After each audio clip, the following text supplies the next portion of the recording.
வணக்கம் நண்பர்களே.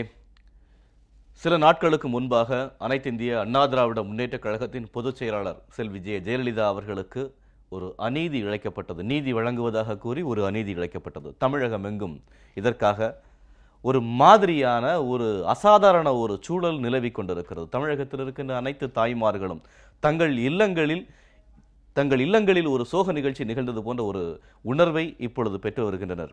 இப்பொழுது தமிழகம் முழுக்க ஆதரவு பெறுகின்றது தமிழகத்தினுடைய மக்களின் முதல்வராக இருந்த செல்வி ஜெயலலிதா அவர்களுக்கு.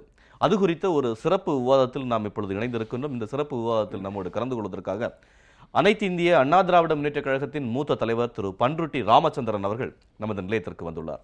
வணக்கம் சார். வணக்கம் சார். அதாவது ஒரு நீண்ட நாட்களாக நடந்து வந்த ஒரு வழக்கு 91 முதல் 96 வரை ஆட்சி காலத்தில் அனைத்து இந்திய அண்ணா திராவிட முன்னேற்றக் கழகத்தின் ஆட்சி காலத்தில் இருந்த பொழுதாக இந்த வழக்கினுடைய குற்றச்சாட்டு. அதன் பிறகு 2001ஆம் ஆண்டு முதல் 2006ஆம் ஆண்டு வரை மீண்டும் செல்வி ஜெயலலிதா அவர்கள் தலைமையிலான ஆட்சிதான் தமிழகத்தில் நடந்து கொண்டிருந்தது. அப்பொழுதே ஆட்சி அதிகாரத்தில் இருந்த பொழுதே அப்பொழுது எதிர்க்கட்சி தலைவராக இருந்தவர் காங்கிரஸ் கட்சியினுடைய SR பாலசுப்ரமணியம். அவர் சட்டமன்றத்தில் ஒரு கேள்வி எழுப்புகிறார். இந்த சட்டமன்றத்தினுடைய அதிகாரத்தை பயன்படுத்தி, ஆட்சி அதிகாரத்தை பயன்படுத்தி இந்த வழக்கை ஒன்றுமில்லாமல் செய்துவிட முடியுமே என்ற ஒரு கேள்வி எழுப்பப்படுகிறது. அப்பொழுதே தமிழக முதலமைச்சராக இருந்த செல்வி ஜெயலலிதா அவருடைய பதில் வேறு விதமாக இருந்தது. இந்த வழக்கை சட்டப்படிதான் சந்திப்பேன், ஏனென்றால் நான் நிரபராதி என்பது எனக்கு தெரியும் என்பது உறுதிபட அவர் அப்பொழுதே தெரிவித்திருந்தார். இந்த வழக்கில் ஒருவேளை அப்படி நிகழ்ந்திருக்க வாய்ப்பு இருக்கிறதா? உங்களுடைய பதில் என்ன சார்? இல்லை, அதான் இப்போ அதாவது நெருப்பை அணைக்கிற பொழுது ஒரு சிறு துளியை கூட நம்ம விடக்கூடாது. அது நமக்கு தெரியாமல் அப்புறம் மறுபடியும் பெருநெருப்பாக மாறிடும். அதை போல தான் இந்த வழக்குகள். அதுவும் புரட்சித் தலைவர் அம்மா மீது உள்ள ஒரு வழக்கு. அந்த வழக்கில் தனி அக்கறை செலுத்தி நம்ம அது அப்பொழுதே ஒன்றும் இல்லாமல் பண்ணியிருக்கலாம். ஏன்னா இது மத்திய அரசாங்கம் போட்ட வழக்கல்ல, CBI போட்ட வழக்கல்ல. இன்னும் சொல்லப்போனால் இப்போ இன்னைக்கு கருணாநிதி இருக்கார், அவர் சர்க்காரியா கமிஷன் அவர் மீது வந்தது. அதில் சர்க்காரியா விசாரிக்கிறதுக்கு என்ற குற்றச்சாட்டுகள் பட்டியலில் 2 குற்றச்சாட்டுகளை மட்டும் சர்க்காரியா ஏற்கனவே CBIயே கேஸ் போட்டிருக்காங்க, இதை நான் விசாரிக்க வேண்டியதில்லை, ஏன்னா அது நிரூபிக்கிற மாதிரி இருக்குது, அவங்க ஸ்ட்ரெயிட்டாகவே அவங்க கோர்ட்டில் போடலாம்னு சொல்லிட்டார். ஒன்று பூச்சிக்கொல்லி மருந்து வழக்கு, இன்னொன்று கோதுமை பேர வழக்கு. இது மத்திய சர்க்கார் போட்ட வழக்கு. இதையே 1980 காங்கிரஸோட கூட்டணி பேசுகிற பொழுது அன்றைக்கு கருணாநிதி என்ன பண்ணார், இந்த வழக்கை திரும்ப பெற்றால்தான் நம்ம கூட்டணி வைக்க முடியும்னார். அப்போது இந்திரா காந்தி கூட இருந்த அவர் மகன் சஞ்சய் காந்தி அதற்கு உத்தரவாதம் கொடுத்து, அது 2 CBI வழக்கு, 2 நிரூபிக்கிற ஸ்டேஜ், ஜெயிலுக்கு போயிருக்க வேண்டியது. ஆனால் சாட்சிகளை மாற்றி சொல்ல வச்சு அதை நாங்கள் வித்ரா பண்ணிடுறோன்னு அவங்க சொன்ன பிறகு தான் இவர் கூட்டணியே போட்டு நேருவின் மகளே வருக, நிலையான ஆட்சி தருகன்னு ஊருக்கு சொன்னாரே தவிர அவரை பொறுத்த வரையில் அந்த வழக்கில் தான் தப்பிக்கணுங்கிறதுல குறியாக இருந்திருக்கிறார் பாருங்க. ஆக ஒரு வழக்கிலிருந்து தப்பிப்பதற்கான ஒரு அணிதான் கூட்டணியாக அப்பொழுதே அமைந்தது. ஆமாம். எதுக்கு சொல்ல வரேன்னா, இப்போ இன்னைக்கு இந்த நீதிபதியை நம்ம விமர்சிக்கக்கூடாது, ஆனால் நீதிபதி வழங்குகிற தீர்ப்பை விமர்சிக்கலாம். என்ன ஒரு கோர்ட்டில் வழங்குகிற தீர்ப்பு மேல் கோர்ட்டில் மாறுது, அதுக்கு மேல் கோர்ட்டில் இன்னும் மாறலாம். ஆகவே தீர்ப்பு என்பது மாறக்கூடியது. தீர்ப்பை பற்றி விமர்சிக்கிற உரிமை நமக்கு உண்டு. நம்ம நீதிபதியை பற்றி விமர்சிக்க வேண்டிய அவசியம் இல்லை. ஆனால் இன்றைக்கு பெங்களூரில் அந்த நீதிபதி வழங்கிய தீர்ப்பு சட்டம் தெரிஞ்சவங்க இருக்கட்டும், இன்னும் விவரம் தெரிஞ்சவங்க இருக்கட்டும், அதெல்லாம் விட்டுட்டு சாதாரண மக்கள் மத்தியிலே என்ன இவ்வளோ பெரிய அநியாயமான தீர்ப்பு அப்படிங்கிற உணர்வு தான். இது என்ன இவ்வளோ அநியாயம், 100 கோடி ரூபாய்க்கு அபராதமா, நம்ப முடியலையே. எனக்கே அந்த தீர்ப்பு கேட்டது ஒரு அதிர்ச்சி தான் வந்தது. அதாவது அந்த தீர்ப்பினுடைய முகாந்திரத்தை பார்க்கிற பொழுது ஏதோ பழிவாங்குகிற ஒரு அரசியல் நோக்கத்தோடு போட்ட தீர்ப்பு மாதிரி தெரியுத ஒழிய அந்த வழக்கின் அடிப்படையில், விவரங்களின் அடிப்படையில் வந்த மாதிரி என்னால் பார்க்க முடியல அந்த தீர்ப்பை பொறுத்தவரையில். எதுக்கு நான் சொல்ல வரேன்னா, இப்போ புரட்சி தலைவை பொறுத்தவரையில் அவங்க இப்போ கூட இந்த சட்டமன்றத்தில் கூட அவங்க சொன்னாங்க, நான் துறவியை போல வாழ்கிறேன் அப்படின்னு தான் சொன்னாங்க. நான் பேசும்பொழுது கூட இன்றைக்கி துறவியை போல். இன்றைக்கி அவங்க உண்மையிலேயே சிறையில் கூட ஒரு தவம் இருப்பதை போல தான் இருக்கிறாங்கன்னு தான் என்னை பொறுத்தவரையிலே நான் நினைக்கிறேன். அவங்க எப்படியும் தர்மம் ஜெயிக்கும் அப்படிங்கிற அந்த நம்பிக்கையில் இருந்துட்டாங்க. உங்களை பொறுத்தமட்டில் ஒரு நீண்ட நெடிய அரசியல் பயணத்தை மேற்கொண்டிருப்பவர், தமிழகத்தில் இருக்கின்ற ஒரு ஆட்சி போன்று, தமிழகத்தில் இப்பொழுது இருக்கின்ற நடந்து வந்த இந்த அனைத்து இந்திய அண்ணா திராவிட முன்னேற்ற கழக ஆட்சி போன்று வேறு மாநிலங்களில் அல்லது தமிழகத்திலேயே இதற்கு முன்பாக இப்படி ஒரு ஆட்சியை தமிழக மக்கள் கண்டதுண்டா? அதாவது இப்போ புரட்சித் தலைவர் எம்ஜிஆர் அவருடைய ஆட்சியிலையும் பெரிய பொருளாதார மேதைகள் எல்லாம் என்னென்னமோ சொல்லுவாங்க போவாங்க. அவரை பொறுத்தவரையில் ஏழைகளினுடைய வாழ்க்கை உயர்வடையணும், அவங்க வாழ்க்கை தரம் மேம்படணும், அவங்களுடைய குடும்ப நிதி நிலைமை சரியாகணும். அதை வச்சு தான் அவர் சத்துணவு திட்டம், இன்னும் இந்த குடிசைக்கு ஒரு விளக்கு, இந்த மாதிரிலாம் பல ஏழைகளுக்கான திட்டங்கள். அதே முறையில் இன்றைக்கு நம்ம பார்த்தா சும்மா பொருளாதார வளர்ச்சிங்கிறாங்க. நான் சொல்கிறேன், இப்போ உங்களுக்கு 1 கோடி ரூபா வருமானம், எனக்கு ஒன்றும் இல்லைன்னு வைங்க, ரெண்டையும் சராசரி எடுத்தால் 50 லட்சம் வரும். பொருளாதார வளர்ச்சி 50 லட்சம்னு நம்ம சொல்லலாம். ஆனால் நான் பட்டினி கிடக்கிறது அதில் எப்படி தெரியும்? இல்லை, பொருளாதார வளர்ச்சி 5%, 8%, 4%. அதல்ல, மக்களின் வாழ்க்கை தரம், குறிப்பாக நலிவுற்ற மக்களின் வாழ்க்கை தரம் மேம்பாடு அடைந்திருக்கிறதா என்பதுதான் பொருளாதார வெற்றியினுடைய அறிகுறி. அப்படி பார்த்தா இன்றைக்கி புரட்சித் தலைவர் அவர்களுடைய ஆட்சியில் நீங்கள் பார்த்தீங்கன்னா எந்த அறிவிப்புனாலும் ஏழைகளை மையமாக வைத்து தான். இப்போ விலையில்லாத அரிசி அல்லது வேட்டி சேலை, அது கறவை மாடுகள் ஆடுகள்லாம் கொடுக்கறது அந்த வருமானத்தை அதிகப்படுத்தக்கூடியது. அதே போல் மாளிகையில் தான் மிக்சரு, கிரைண்டரு, ஃபேன் எல்லாம் இப்போ மண்குடிசையில் எல்லாம் ஓடுது. அந்த தாய்மார்களுக்கு தங்களுடைய உழைப்பிலே ஒரு எளிமை ஏற்படும். இல்லைன்னா கஷ்டப்பட்டு அவங்களே எல்லாம் செய்யணும். இப்படி பல வகையிலையும் பார்க்கிற பொழுது ஏழைகளின் வாழ்க்கை தரத்தை மையமாக வைத்து இயங்கக்கூடிய ஆட்சி என்று பார்க்கிற பொழுது இன்றைக்கி தமிழ்நாட்டினுடைய ஆட்சி தான் மிக உன்னதமான முதலாவது இடத்தில் இருக்கிறது என்று நான் கருதுகிறேன். ஏனென்னா இன்றைக்கி உலகம் பூரா என்னென்ன பொருளாதார கொள்கையில் பணக்காரர்கள் மேலும் பணக்காரர்களாகிறார்கள், ஏழைகள் பரம ஏழைகளாக ஆகிறார்கள். அப்படின்னா ஒரு அரசாங்கம் என்ன செய்யணும்? ஏழைகளை தூக்கி விடணும், பணக்காரர்கள் அவங்க மேலும் பணக்காரர்களாகாத தடுக்கிறதுக்கு முடியும்னா செய்யலாம். அப்போ நாடோடி மன்னனில் புரட்சி தலைவரே சொல்லுவார், பணக்காரர்களே உங்கள் ஆட்சியில் இருக்க மாட்டார்களா என்று பெரியவர் எம்ஜி சக்கரபாணி கேட்பார்.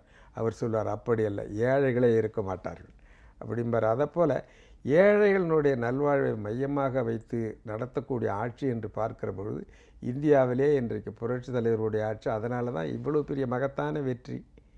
எதிர்க்கட்சிகள் இன்றைக்கி நாங்கள்லாம் ஒன்று சேர்ந்து வரோன்னு சொல்கிற அளவுக்கு நிலைமை போயிட்டுதுன்னா என்ன அர்த்தம்? மக்களே எதிர்க்கட்சிகளே புறக்கணித்து விட்டார்கள். அந்த நிலைமை வந்துட்டுதே. ஒரு ஆட்சி என்பது, அதனுடைய அளவீடுகள் என்பது அந்த ஆட்சியை தீர்மானிப்பதற்கு, அந்த ஆட்சி நல்ல ஆட்சியா, நமக்கான ஆட்சியா, மக்களுக்கான ஆட்சியா, இது தொடர வேண்டுமா என்று தீர்மானிப்பதற்கு மக்களுக்கு அதிகபட்சம் ஒரு 3 மாதங்கள், 100 நாட்கள் என்றுதான் வழக்கமாக அரசியல் கட்சிகள் கூறக்கூடியது. இது 3 ஆண்டுகள். 3 ஆண்டுகள் முழுமையாக நிறைவடைந்து விட்டன.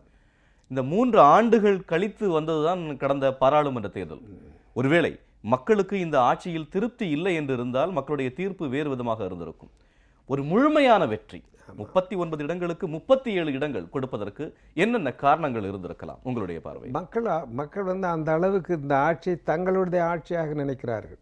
நான் கூட வேடிக்கையாக வாக்காளர்களுக்கு நன்றி அறிவிப்பு கூட்டத்தில் சொன்னேன், நம்ம பக்கத்தில் இன்னும் ஆந்திரா கர்நாடகாவில் ஒரு 10-15 தொகுதியை போட்டிருந்தோம்னா நாம் தான் பிரதான எதிர்க்கட்சியாக கூட இந்தியாவில் வந்திருப்போம். அவங்க 44 தானே காங்கிரஸ், நாம் 37 தானே, இன்னும் ஒரு 10 நாம் பக்கத்து மாநிலங்களில் போட்டு கூட ஜெயிச்சிருந்தோம்னா வந்திருக்கலான்னு கூட சொன்னேன். ஏன் அப்படின்னா, நம்மை பொறுத்தவரையில் மிக தெளிவாக புரட்சித் தலைவனுடைய ஆட்சி இருக்கிறது. அதாவது எந்த திட்டங்களானாலும் அதனால் விளையக்கூடிய நன்மைகள் சாதாரண மக்களுக்கு கிடைக்க வேண்டும். அந்த உணர்வு இன்றைக்கு ஒவ்வொரு இல்லந்தோறும் வந்திருக்கிறது. ஒவ்வொரு கணினியை எடுத்துக்கங்க, மடிக்கணினியை எடுத்துக்கங்க, பிள்ளைகள் படிக்கிறதுக்கு வசதிகளை எடுத்துக்கங்க, எதை எடுத்துக்கிட்டாலும் அவங்களுடைய வாழ்க்கை செலவினுடைய பெரும்பகுதியை இன்றைக்கி அரசாங்கம் எடுத்துக்குது. ஆக அந்த சுமை குறைந்திருக்கிறது.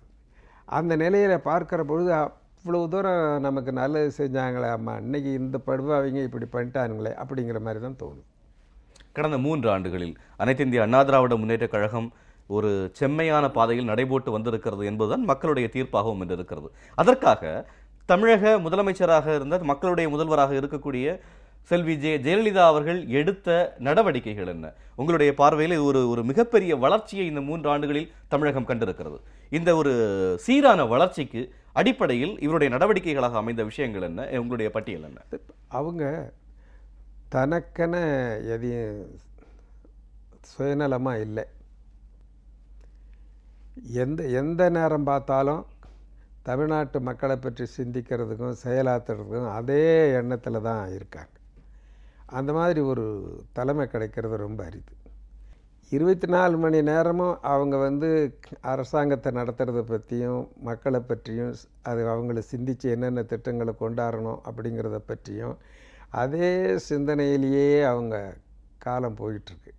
அதனால தான் இப்போ 3வது முறை இப்போ 3 ஆண்டுகள் நீங்கள் சொன்ன மாதிரி 100 நாள் கழிச்சே இப்போ பல ஆட்சிகள் மேலே நல்ல அபிப்பிராயம் இல்லாமல் போகுது. ஆனால் 3 ஆண்டுகள் ஆகியும் கூட இவ்வளவு பெரிய வெற்றி, உள்ளாட்சி மன்ற தேர்தலிலே இடைத்தேர்தலிலேயும் வெற்றி, அடுத்து சட்டமன்ற தேர்தலிலேயும் 234 தொகுதியும் நாங்கள் போட்டியிடுவோம் என்று சொல்லுகின்ற அளவுக்கு நம்ம நிலைமை வளர்ந்திருக்கிறது. ஆக இதையெல்லாம் பார்க்கிற பொழுது மக்கள் வேறு தான் வேறு என்று தலைவராக உள்ள புரட்சி தலைவர் நினைக்கவில்லை, மக்களும் நினைக்கவில்லை.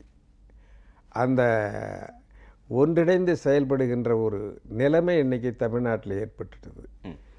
இது ஒரு முழுமையான வளர்ச்சிக்கு காரணமாக நீங்கள் கூறுவது. இன்று மாணவர்களாக இருக்கட்டும், ஒரு காலத்தில் வெளிநாட்டிற்கு செல்வது என்பது ஒரு மிகப்பெரிய கனவு. வெளிநாட்டிற்கு சென்று வேலை பார்ப்பது என்பதை, படிப்பது என்பது பலராலும் இயலாத காரியமாகத்தான் இன்றும் நிலவி கொண்டிருக்கிறது. அரசு கல்லூரியில் படிக்கின்ற மாணவ மாணவிகள் இன்று வெளிநாட்டிற்கு ஒரு பருவத்தை வெளிநாட்டில் சென்று பயில்வதற்கான வாய்ப்பு தமிழகத்தில் ஏற்பட்டிருக்கிறது அனைத்து இந்திய அண்ணா திராவிட முன்னேற்ற கழக ஆட்சியின் மூலமாக. உங்களை பொறுத்தமட்டில் இப்படிப்பட்ட தொலைநோக்கு திட்டங்கள் என்னென்னவாக இருக்கின்றது? இல்லை, இப்போ உதாரணத்துக்கு சொல்கிறேன். இப்போ இங்கிலீஷ் படிக்க வைக்கணும். சாதாரண ஒரு ரிக்ஷா எடுத்து பழைக்கிறவர் கூட தான் பிள்ளை இங்கிலீஷ் படிக்கணும்னு நினைக்கிறார். ஏன்னா அப்போ தான் எதிர்காலம்னு நினைக்கிறாரு. அவருக்கு வசதி கிடையாது. ஆனால் இன்றைக்கி அரசாங்க பள்ளிகளிலேயே ஆங்கிலத்திலையும் படிக்கிறதுக்கான ஒரு வசதி ஏற்படுத்தி கொடுத்துருக்காங்க. சில பேர் எதிர்க்கிறாங்க. நான் என்ன சொல்கிறேன், வசதி உள்ளவர்கள் தங்கள் பிள்ளைகளை ஆங்கிலத்திலே பயிற்றுவித்து மேலே கொண்டு வர முடிகிறது. வறியவர்களுக்கு அந்த வாய்ப்பு இல்லை. அந்த வாய்ப்பு ஓரளவுக்கு இன்றைக்கி கிடச்சிருக்குல்ல. அதனால தான் சொல்கிறேன், நம்ம யாரை பற்றி சிந்திக்கிறோம் செயல்படுகிறோம் என்பது தான் முக்கியம். அந்த அடிப்படையில் பார்க்குற பொழுது நீங்கள் ஒவ்வொரு திட்டமும் எடுத்தால் நம்ம இன்னும் 24 மணி நேரம் கூட பேசலாம், அவ்வளோ இருக்குது. எதுக்கு சொல்ல வர, ஒரு பானை சோற்றுக்கு ஒரு சோறு பதம் என்பார்களே, அதே போல் எந்த திட்டத்தை எடுத்தாலும் அதன் மூலம் சாதாரண ஏழை குடும்பங்கள் மேலும் மேலும் முன்னுக்கு வருவதற்கான வாய்ப்புகள் நிறைய இன்றைக்கு ஏற்பட்டிருக்கு. இந்த வழக்கை பொறுத்த மட்டும் ஒரு மிகப்பெரிய அநீதி இழைக்கப்பட்டுள்ளது என்பது இன்று இந்தியாவில் இருக்கின்ற பல கோடி மக்கள் எண்ணுகின்ற ஒரு எண்ணம். தமிழகத்தில் இருக்கின்ற 7.5 கோடி மக்களுடைய எண்ணம் அதுவாகத்தான் இருக்கின்றது. அதற்காக தங்களுடைய எதிர்ப்புணர்வை அறவழியில் பல கோடி மக்களும் தங்களுடைய அழுகைகளாக, தங்களுடைய ஒரு அமைதியான முறையிலான ஒரு போராட்டங்களாக வெளிப்படுத்தி கொண்டிருக்கின்றனர். இந்த வழக்கை பொறுத்த மட்டில் இன்று குற்றம் படக்கூடிய அரசியல் நபர்கள் 2 பேர் தமிழ் இனத்தின் துரோகிகளாக அவர்கள் வருணிக்கப்படுகிறார்கள். உங்களுடைய பார்வையில் இவர்களை பற்றிய அபிப்பிராயம் என்ன? இந்த வழக்கை பொறுத்தவரையிலே சொல்கிறேன், இது ஒரு டெம்பரரி செட்பேக்.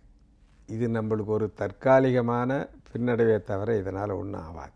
இப்போ இந்த சந்திர கிரகணம் சூரிய கிரகணம் மாதிரி கொஞ்ச நேரம் பிடிச்சி உடுத்து பாருங்கள், அந்த மாதிரி தான் இது ஆகுமே தவிர இதனால் ஒன்றும் பெருசாகாது. ஆனால் அதே நேரத்தில் எப்படி ராகு கேது இருக்கோ அந்த மாதிரி இதில் எதிரிகளாக இருக்கின்றவர்கள் தமிழின படுகொலைக்கு காரணமானவர்கள், தமிழின படுகொலைக்கு காரணமான ராஜபக்சேனுடைய நெருங்கிய நண்பர்கள். சுப்பிரமணிய சாமி எடுத்துக்கிடுங்க ஒரு பக்கம் திமுக கருணாநிதி எடுத்துக்கங்க. இவங்க என்ன பண்ணாங்க, இலங்கை அரசாங்கத்துக்கு அவர் கைக்கூலி. சுப்பிரமணிய சாமி அவருடைய ரோல் அதுதான். இது திமுகவை பற்றி சொல்லவே வேண்டியதில்லை. கிட்டத்தட்ட 1.5 லட்சம் பேர் தமிழர்கள் கொண்ட பொழுது வேடிக்கை பார்த்துக்கிட்டு தன்னுடைய பிள்ளைகளுக்கு நல்ல இலாக்கா வேணும்னு கேட்டுக்கிட்டு டெல்லியில் இருந்தவர் தான் கலைஞர். இவங்க தான் இப்போ இந்த வழக்கில் எதிர்முகாமில் இருந்துக்கிட்டு இருக்காங்க. அதுதான் சொன்னேன், ராகு கேது மாதிரி இந்த கிரகணம் கொஞ்சம் நேரத்திலே விட்டுவிடும். அதே மாதிரி நாளைக்கே விட்டாலும் விட்டுவிடும், பார்ப்போம். இலங்கை தமிழர் விவகாரத்தை பொறுத்தமட்டில் ஒரு மிகப்பெரிய பிரச்சனையாக இலங்கையில் இருக்கின்ற நம்முடைய தொப்புள்கொடி உறவுகள் கொன்று அழிக்கப்பட்ட பொழுது உண்ணாவிரதம் என்ற பெயரில் ஒரு நாடகம் தமிழகத்தில் அரங்கேறியது. அதன் பிறகு 2011ஆம் ஆண்டு ஆட்சிக்கு வந்த உடனேயே வரலாற்று சிறப்புமிக்க தீர்மானங்கள் இயற்றப்பட்டது. இதன் மூலமாக இலங்கை தமிழர்கள் மத்தியில் எப்படிப்பட்ட ஒரு எண்ணம் ஏற்பட்டது? உங்களுடைய எண்ணம் என்ன சொல்றது? இலங்கை தமிழர்கள் இன்றைக்கு நம்புவது புரட்சி தலைவியைத்தான். அடுத்தபடியாக தான் பிரதமர் மோடியை நம்புகிறாங்க. பிரதமர் மோடியின் மூலம் காரியங்கள் ஆற்றணுன்னா கூட புரட்சி தலைவி கொடுக்குற அழுத்தத்தின் காரணமாகத்தான் நடைபெறும் அப்படின்னு தான் உறுதியாக நம்புகிறாங்க. ஆக அதுதான் இன்றுள்ள சூழ்நிலை. அதோடு மட்டும் இல்லை, இலங்கையில் தமிழர்களுடைய பிரச்சனையை அவங்க அந்த காலத்திலேயே புரட்சி தலைவர் எம்ஜிஆர் தான் நம்பினாங்க. அதே போல் இன்றைக்கு புரட்சி தலைவியை தான் நம்புகிறாங்க. அதுவும் இந்த நாடாளுமன்றத்தில் அவங்க பிரதமராகவே வாழ்ந்தாங்கன்னா நல்லா இருக்கும்னு நம்ம எல்லாம் விட உலகமெல்லாம் வாழக்கூடிய தமிழ் மக்கள், குறிப்பாக இலங்கை தமிழ் மக்கள் விரும்பினார்கள். ஏன்னா அவங்க அப்படி வந்திருந்தாங்கன்னா இன்றைக்கி இலங்கை தமிழர் பிரச்சனையாக இருந்தாலும், ராமேஸ்வரம் மீனவர்கள் பிரச்சனையாக இருந்தாலும், நம்முடைய நிலைமை இன்னும் எவ்வளவோ மேலே முன்னுக்கு வந்திருப்போம். அந்த பிரச்சனைகளுக்கெல்லாம் ஒரு நல்ல தீர்வு, நிரந்தர தீர்வு கிடைத்திருக்கும். ஆக அந்த அளவுக்கு ஒரு நம்பிக்கையை இன்றைக்கு புரட்சி தலைவி அம்மா அவர்கள் பெற்றிருக்கிறார். இப்படி ஒரு ஆட்சியாக இருந்தாலும் சரி, அல்லது ஒரு கட்சியை நடத்தக்கூடிய ஒரு மிகப்பெரிய திறனாக இருந்தாலும் சரி, அப்படிப்பட்ட எல்லாவற்றையும் தாண்டி ஒரு ஒழுக்கம் அப்படிங்கிறதையும் தமிழக முதலமைச்சருடைய செயல்பாடுகள் மிகச்சிறந்து விளங்கின அப்படிங்கிறது ஒரு முன்னாள் நீதிபதி பிரஸ் கவுன்சிலினுடைய தலைவர், இப்போதைய தலைவர் மார்க்கண்டேய கட்ஜு மிக அழகாக ஒரு சான்றிதழ் அளித்திருந்தார்.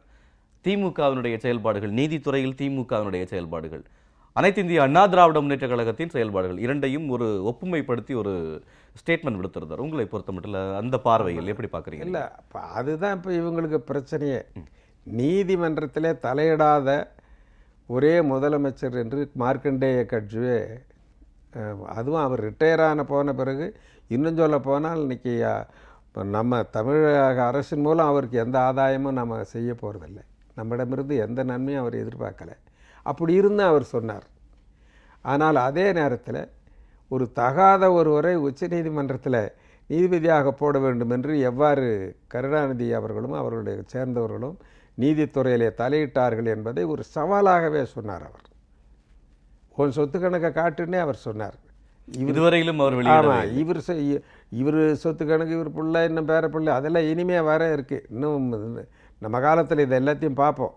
ஆக எதுக்கு சொல்வார், அந்த அளவுக்கு ஒரு இன்ஸ்டிடியூஷன்ஸ், அமைப்புகளுக்கு உரிய மரியாதையை ஜனநாயக ரீதியாக வழங்கியவர் மாண்புமிகு புரட்சி தலைவி அவர்கள் என்பதை அவர் தெள்ள தெளிவாக ஒரு ஓய்வு பெற்ற உச்சநீதிமன்ற நீதிபதி எந்த பலனையும் எதிர்பார்க்காமல் சொன்னார் என்றால் இதை விட என்ன நற்சான்று நமக்கு? நிச்சயமாக ஒரு சட்டத்தை மதிக்கக்கூடியவர், நீதித்துறையில் தன்னுடைய தலையீடாக எதையும் இருக்கக்கூடாது என்பதை நிரூபித்தவர். இது ஒரு நீதித்துறையினுடைய தலைவராக இருந்த ஒரு நீதி அரசராலேயே வெளியிடப்பட்ட கூற்றுக்கள் இவை.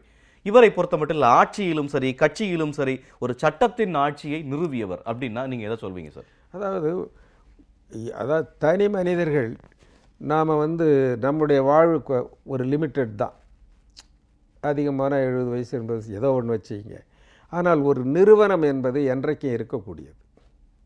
இந்த வேறுபாட்டை மாண்புமிகு புரட்சி தலைவர்கள் நன்கு அறிந்தார். ஆகவே நிறுவனங்கள் பாதுகாக்கப்பட வேண்டும். அது தனி நபர்களை மையமாக வைத்து இயங்குவது சரியல்ல. அனைத்து இந்திய அண்ணா திராவிட முன்னேற்ற கழகம் ஒரு நிறுவனம், மாநில அரசு ஒரு நிறுவனம். அதற்குரிய அமைப்புகள் சுதந்திரமாகவும் அவர்கள் விருப்பப்படியும் ஒரு அமைப்பு ரீதியாக இயங்குகின்ற வாய்ப்பை நாம் உருவாக்கினாலே அவைகள் நிரந்தரமாக ஜனநாயகத்திற்கு வழிவகுத்ததாகும். அதை உணர்ந்த காரணத்தினாலே தான் மாண்புமிகு புரட்சி தலைவி அவர்கள் அந்த நிறுவனங்களுக்கு இன்ஸ்டிடியூஷன்ஸ் அது நல்ல முறையில் இயங்க வேண்டும் என்பதில் அதனுடைய பணியை அந்தந்த முறையில் செய்ய வேண்டும் என்ற ஒழுக்க நியதிகளை அவர் நிறைவேற்றியதன் காரணமாகத்தான் இன்றைக்கி நல்லா இருக்கு. உங்களுடைய பதிலுடைய தொடர்ச்சியாகவே இன்னும் அடுத்த கேள்வி நான் கேட்க விரும்புகிறேன். அதாவது ஒரு இராணுவ கட்டுப்பாடு என்பது ஒரு நியதிகள் இப்படித்தான் இருக்க வேண்டும், ஏனென்றால் ஒரு நாட்டை பாதுகாக்கின்ற பணியில் ஈடுபடக்கூடியவர்கள். அதைவிட ஒரு கட்டுப்பாடு மிகுந்ததாக ஒரு கட்சியை எப்படி இவ்வளவு கட்டுப்பாடு நடத்த முடிந்தது அவரால்? அது அவரே அந்த கட்டுப்பாடில் இருக்கிறது தான் காரணம்.